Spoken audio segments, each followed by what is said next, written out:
Happy March 1st. Rabbit, rabbit, rabbit, rabbit, rabbit, rabbit. It is March 1st and the Friday episodes are back and I can't wait to jump in. Let's keep calm and mother on. Mothering is way too important to do alone and way too serious to be serious all the time. My name is Christy Thomas and I am here shoulder to shoulder with you, mothering and enjoying life together. This is the podcast where you can focus on being mindful and taking a deep breath with me and learning new things so you can pause and savor the amazing life you already have. And that is why we had the break from the end of January to now, so I could pause and savor the amazing life I already had. What was going behind the scenes? I had two things I was approached to help write. One was a contract position with Sesame Workshop, and the other is the next book for the You're the Right Mom series. And I needed some brain space to get those done. And that included not talking here on Fridays. Also, this school year, right? My youngest has been back in public school or been in public school for the first time. And that has me teaching homeschool students 4 days a week as a literature teacher. Something also that's a little bit more talking that I was expecting to have an effect on me. So let's jump in here. Today's podcast is about embracing imperfection and overcoming the hurdles to being a good enough mom. Being a mom is so rewarding. It's a journey that, of course, comes with challenges. And today we're going to really jump into the 4 common hurdles that I see over and over again that stand in the way of being a good enough mom. Okay. I will share my opportunities, my challenges of growth during each of the hurdles. Here we go. The first hurdle is constant self-doubt. Okay. If you're constantly doubting that you are the right mom for your kids, if you're constantly doubting yourself and looking for another expert to save the day, then you're never going to enjoy being a good enough mom. And there are many reasons behind the self-doubt, right? There's a lot of comparison trap. There's the fear of failure. You just want to do the very best you can for these amazing humans that you have.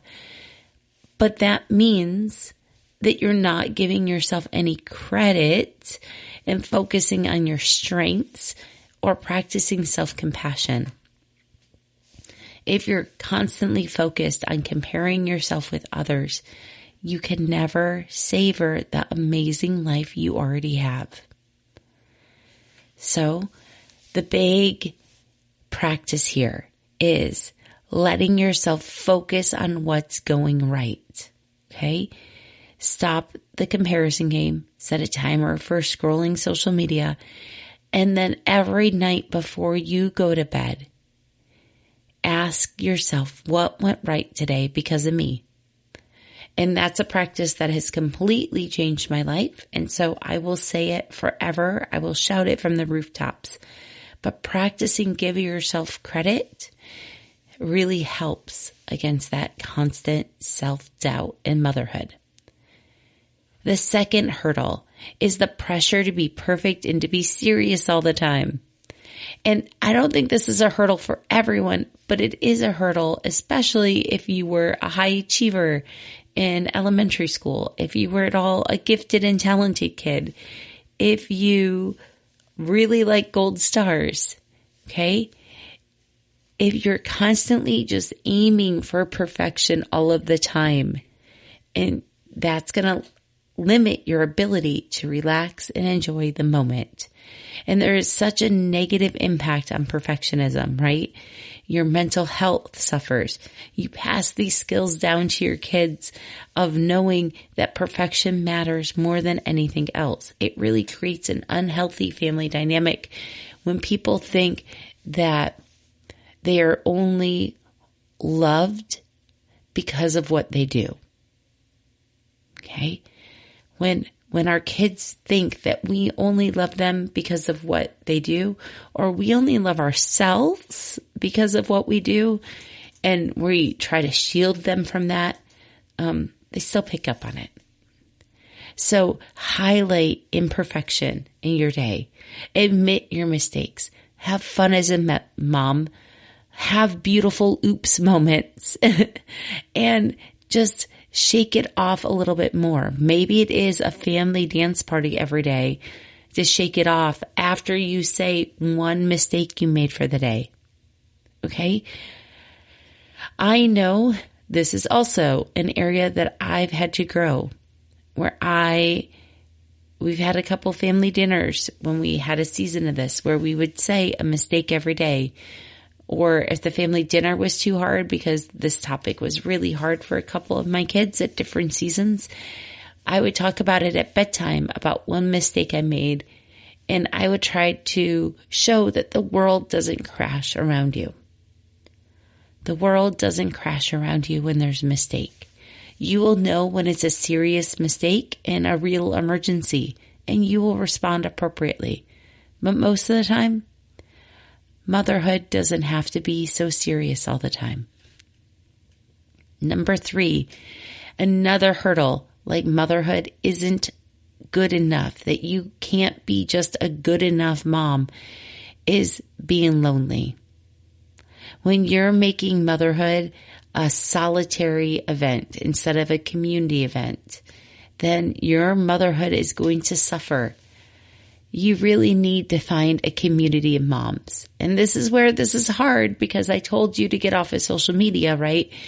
But let's be honest. Your village might start on social media, but then you also need to move it into the real life too. As someone that has moved around a lot, it is important to have layers and layers of community around you. The first layer can be as simple as neighbors you say hi to.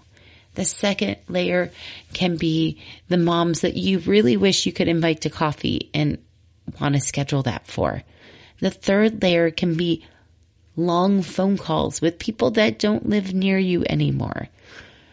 The next layer could be all-day text sessions when you're really stressed out.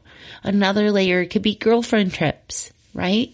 Whatever it is, build that community layer by layer by layer, and don't take any of the layers for granted. They all count because they all have something different that they're going to give you. I call it my invisible scaffolding, because all of these layers are what build support and ease, maybe not ease, but support and joy into my day. Having relationships that see me as a mom, but also relationships that see me fully as a human that's not just a mom, right?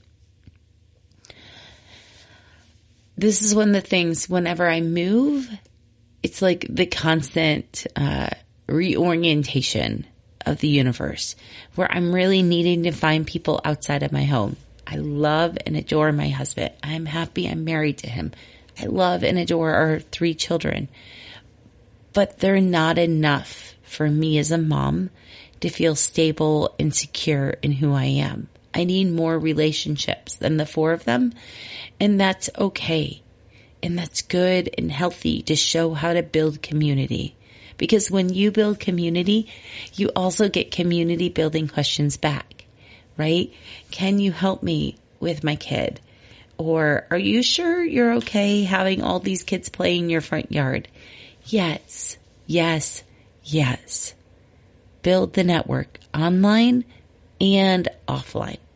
Both are valid. Okay.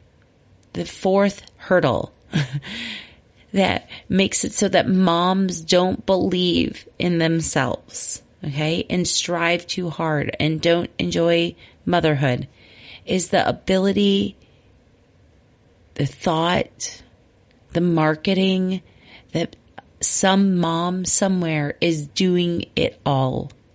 That they need to be a superhuman and never show weakness or tired, and good moms never actually yell at their kids, and just this whole superwoman syndrome. We don't really have this on dads, Okay? For dads, we expect them to work, and we have this idea of like a Disney World dad maybe that swoops in and has all the fun and then leaves the work for someone else. But this is really detrimental. The superwoman syndrome ignores the fact that you are always a whole human being. Motherhood didn't chop off your needs for physical movement. Motherhood didn't chop off your creative needs and your social connections. You are not suddenly a robot because you're a mom. You have your own choices and your own tastes and your own passions and your own interests. In fact, I was just talking to someone who had a birthday this week, and she was telling me about these miniature things she loves to build, and her whole face lit up into light. And that's because she knows what she likes. She's not trying to be a superwoman. She's able to say, I like this. This is mine. I claim it. So superwomen need to listen to their bodies. They need to feel where the tension is and decide to make a plan. You need to acknowledge your limitations and ask for help more. No one really wants to be yelled at or have a sobbing mom in the middle of the kitchen floor because they forgot they are allowed to ask for help. No one wants a mom to think she's a super mom and then turn into a Batman dictator. Okay? That's not what we need. We need practice with self-care. We need practice with boundaries. We need practice for asking for help. Remember, there's this quote that I keep seeing and I keep putting it on my fridge and taking screenshots of, and I don't even know who said it, and I wish I did. The myth is that there isn't enough time. There is plenty of time. There isn't enough focus with the time you have. You win by directing your attention toward better things. And for me, in this season, when I read that quote, my better things are not anything on the to-do list, unless those things involve, providing food for my family. The better things are the people in my life and myself. I'm on my own to-do list. So remember that. You get to embrace imperfection and self-compassion in motherhood. And this is a podcast. I am not a therapist. I am a parent coach. I am a teacher. I'm a mom with a lot of experience. So if you need therapy to help you process these things, please do look at Talkspace or Better Health or talk to your doctor and find your options. But know that you always deserve to feel like a good enough mom, because there are 0 ways to be a perfect mom and 1,000,000 ways to be a good enough mom. Okay. I invite any feedback or questions or suggestions about future topics. I really want you to know that I am here shoulder to shoulder with you, mothering in the trenches. And when you've got teenagers and you're mothering, there's like this fine line of walking next to them and not sharing any of their stories, because their privacy is not what's shared here on Keep Calm and Mother On. For today's self-care activity, I would like you to journal. Journaling can be a form of reaching out to others. So I would like you to journal the people that you want to connect with in the next 30, 60, 90 days. And when you journal, you might remember these old communities you were a part of, or you can actually turn your journal idea and write letters. Just connect with yourself and remember the community you have. You are supported and loved and wanted. For a family fun idea, I think it would be really fun to embrace this whole mess of motherhood and have a creative chaos day where you get out art supplies. You know, I'm a huge fan of watercolors and chalk pastels. So get out some art supplies and just embrace imperfection and do some process art. And when I say process art, it's just art that you're doing for the fact of doing it and not because you're trying to work towards this amazing Pinterest finished product. So just have fun, be messy, be playful. Maybe make a tray of art supplies and leave them in the middle of a table for a while and rotate them and see what happens. Pipe cleaners are a really good one. Just let go of needing to be perfect. Messy art days, chaos days, right? Allow you the chance to step back from your responsibilities a little bit and be more present, right? If you're playing with Play-Doh, you're playing with Play-Doh. So participate in this messiness and make a lasting memory. You have always been exactly the right mom for your kids. I'm so glad you're here. I'm so glad that it is March. My personal challenge for March, I'm going to throw this in there, is to talk to one stranger every single day for the month of March. And I'll be emailing you this out and giving you a 30-day tracker. But if you've listened all the way to here, I wanted to give you that heads up. My challenge is to talk to a stranger a day. That's part of that community building. You never know when you might make your next very best friend. Okay. Peace, joy. Let's go do this.